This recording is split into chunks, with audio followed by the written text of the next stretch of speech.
Quero ter em mente agora com você um texto que está em Jeremias, no capítulo 49, a respeito de Edom.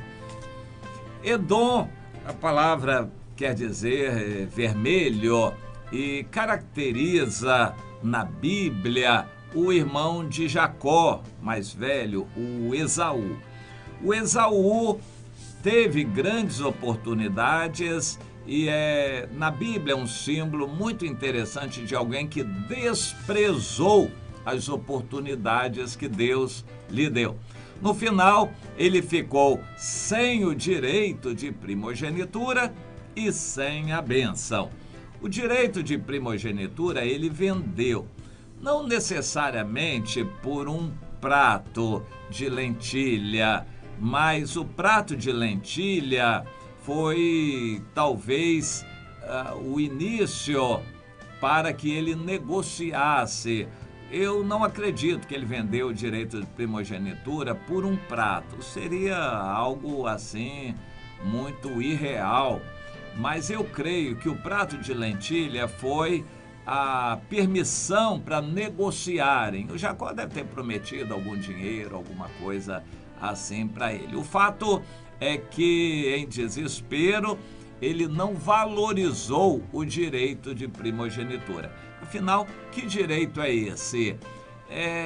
Não tão claro assim na Bíblia, mas em princípio, o filho mais velho tinha uma porção dobrada pelo fato de ser o primogênito. Isso era, segundo os entendidos, a maioria dos entendidos, o direito de primogenitura. E mais tarde, ele também não se sabe a participação voluntária dele naquilo ali, mas o fato é que o Jacó roubou a bênção dele. Direito de primogenitura é algo objetivo, humano, palpável. A bênção é algo espiritual. Há pessoas que estão correndo atrás daquilo que é objetivo, palpável, emprego, dinheiro, casa, carro. Eu quero aqui na minha mão agora o que eu posso ver, pesar, sentir, o que eu posso reter na minha mão, patrimônio. Aliás, tem gente que gosta de ajuntar patrimônio real, sólido. Há pessoas que não gostam de dinheiro aplicado, dinheiro no banco, não, que eles acham que isso é meio virtual. Eles gostam de apartamento, de terreno, eles gostam de bens materiais na mão, porque sentem mais segurança assim. Há pessoas que querem algo mais objetivo. Relativamente, muito poucos crentes estão valorizando a bênção espiritual. Quando eu encerro uma reunião, é costume nosso, evangélicos, é praxe, o líder abençoar o povo. Eu faço isso com muita conscientização, porque eu creio na bênção espiritual que faz diferença. Aquele que recebe, que está comigo debaixo da bênção espiritual, eu creio que isso faz diferença e essa pessoa vai ser abençoada realmente. Da bênção espiritual, creio eu também, decorrem todas as demais bênçãos, inclusive materiais. Quem busca a bênção espiritual, com ela vai ter tudo, todas as demais bênçãos também. Busque o Senhor em primeiro lugar e a sua justiça, o reino de Deus, e as outras coisas serão acrescentadas. Se você quiser a bênção espiritual, as outras bênçãos serão decorrentes dessa. Eu creio nisto. Bom, o Edom, o Esaú, não sabemos se ele teve participação, mas o fato é que o Jacó roubou a bênção dele. E, por fim, o pai Isaac reconheceu que aquilo vinha de Deus. O quê? Um filho roubar? O pai poderia chamar, vem cá, mande chamar o Jacó que eu vou dar uma bronca nele, vou tirar a bênção dele e a bênção não é dele, é do Esaú, ele me enganou. Não, o Isaac não fez isto. Naquela hora estremeceu com uma comoção, ele já era velho E aparentemente ele entendeu que aquilo vinha de Deus, era uma questão de soberania. Nós temos que entender que Romanos 8:28 vale. Todas as coisas que acontecem concorrem para o bem daqueles que amam a Deus. Mas quando eu sou roubado, assaltado, bem, Deus permitiu. Você só foi roubado e assaltado porque Deus permitiu. E é para o seu bem. Você pode não entender na hora, mas vai entender depois. Foi acidentado, perdeu o emprego, teve um problema no casamento, aquilo foi com a permissão de Deus para o seu bem.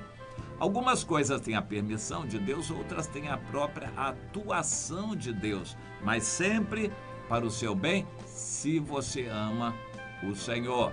Quando você ama o Senhor, até o ficar doente, é bênção. Se você ama o Senhor, quando o seu carro é roubado, é para bênção.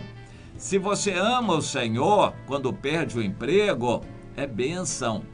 E nós temos que entender isso, soberania de Deus. Nada acontece se Deus não estiver no controle, no mínimo com a permissão. E, na maioria das vezes, com a própria atuação, porque, afinal de contas, é Deus quem manda no diabo também. O diabo só faz qualquer coisa com a permissão de Deus. E se Deus permite ele nos tocar, é para o nosso bem. Aquilo vai redundar em bênçãos para nós. Nós precisamos entender isto. O Isaac entendeu que o Jacó só roubou a bênção do Esaú com a permissão de Deus, porque já estava de acordo com a história do Esaú, que não estava valorizando muito a bênção de Deus. E o que ele fez depois disso confirmou a atuação dele. Ele pegou mulheres dali que não eram de Deus e ele continuou seguindo outros caminhos e, por fim, se afastou por completo de Deus. Deu origem a um povo edomita e se tornou forte e poderoso até pela bênção de Deus também, e se juntou com outros ali, os nabateus e outros no Monte Seir, e formaram um povo que foi por muito tempo até forte, mas sempre inimigo de Israel. Nunca quis uma convivência boa, a não ser quando dominava uma parte de Israel ou quando era dominado por Israel, como aconteceu na época de Davi, mas nunca pacificamente, nunca em acordo com Israel. Não houve mais esse acordo.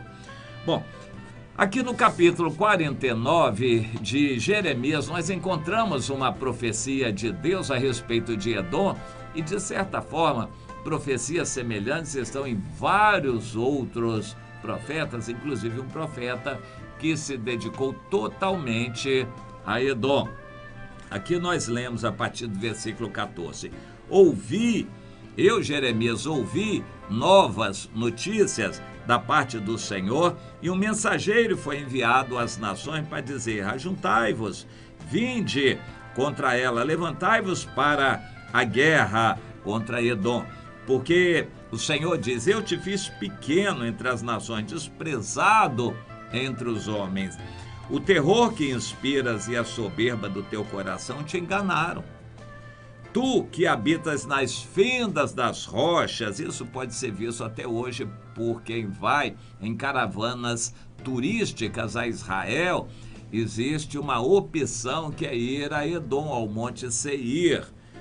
E o Senhor diz que eles habitaram lá nas fendas das rochas, ocuparam as alturas dos outeiros, e o Senhor diz: ainda que te eleves, ou eleves o teu ninho como a águia, de lá te derribarei, diz o Senhor. Assim, o Senhor diz: Edom será objeto de espanto. Todo aquele que passar por ele se espantará e assobiará, por causa de todas as suas pragas.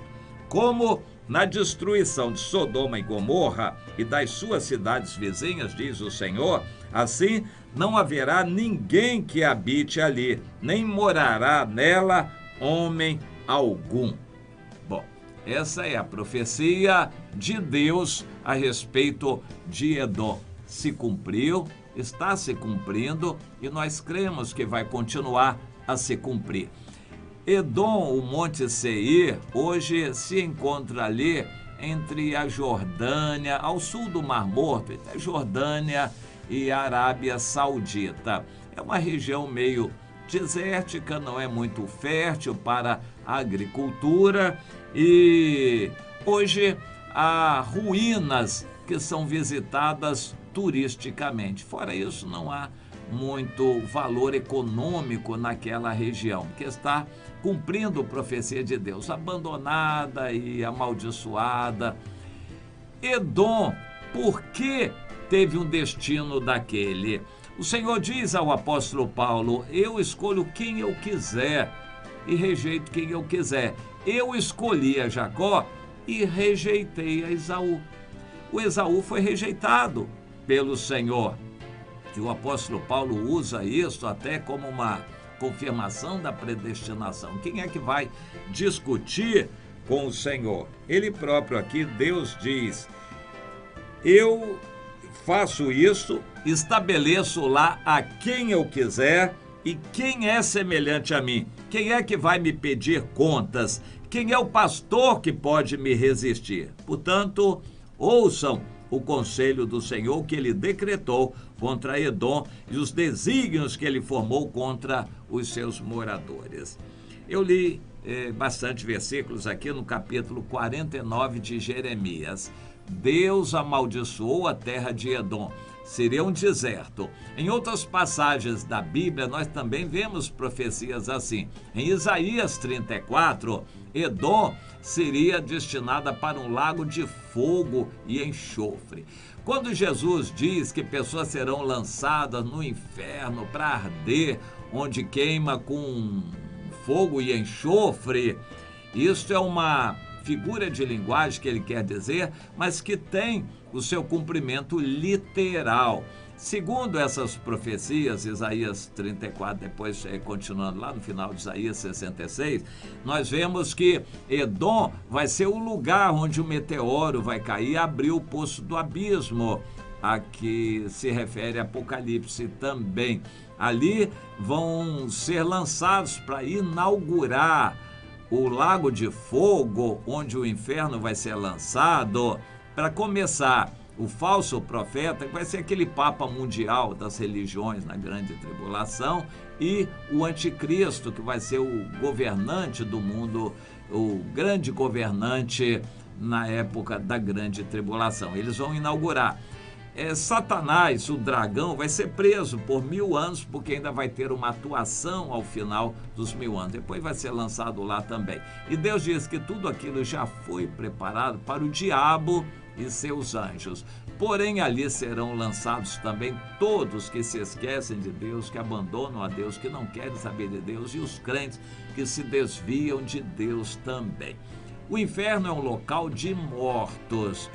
E às vezes é referido no Antigo Testamento como Sheol, no Novo Testamento como o Hades, o local de mortos. Segundo a maioria dos estudiosos evangélicos, o local de mortos é separado, como Jesus mencionou na parábola do rico e de Lázaro. Os que vão ser salvos estarão no seio de Abraão após a morte, aguardando a ressurreição, que virá no arrebatamento. E os que morrem sem Cristo, longe de Deus, vão para o inferno, um local de sofrimentos, mas que não é o sofrimento final, porque as pessoas não terão sido ainda julgadas. Elas ficarão no inferno até o julgamento, a segunda ressurreição, no final do milênio. Elas ressuscitarão para o juízo final, o juízo do grande trono branco, em Apocalipse, no capítulo 20, sendo julgadas uma por uma, e aquele julgamento vai ser muito longo, mas vai estar na eternidade, não tem prazo. Todas as pessoas serão julgadas e condenadas, e então irão para o lago de fogo, onde receberão açoites variados, ou seja, penas variáveis de acordo com o que fizeram. Onde será esse lago de fogo? Não é no espaço, vai ser aqui na terra. Onde será o Monte Sião, a capital, a Nova Jerusalém, onde Jesus estará reinando? Ali do lado, em Jerusalém. No milênio, vai haver um caminho santo que sobe do Egito em direção a Jerusalém, a Sião, onde vai estar o templo e onde o trono de Jesus estará também no milênio.